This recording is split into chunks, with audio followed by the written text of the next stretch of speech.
Hi, it's Mike from Custom Cruisers. Here we are. This is our standalone ignition. Okay, with this, this will run anything that's got a crank sensor, or if not, you can actually add a crank sensor in some cases on the end of the nose cone. If you've got an Evo, new coils, you get new leads, you get new caps.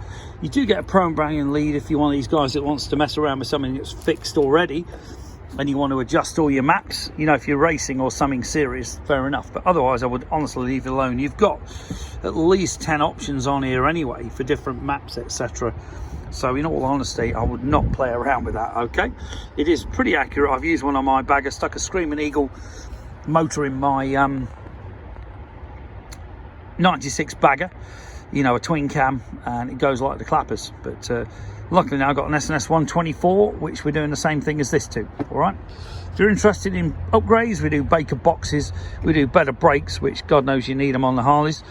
Give us a call, 01773835666, alternatively customcruisers.com, or the new site customcruisers.eu. This particular video does show a full carburetor kit to turn your twin cam into a carburetor bike from injection. Okay, as you can see, you get the carb, you get all your fuel tap, your adapters, simple air filter, masses available right up to Roland Sands, P&M, you know, whatever you want.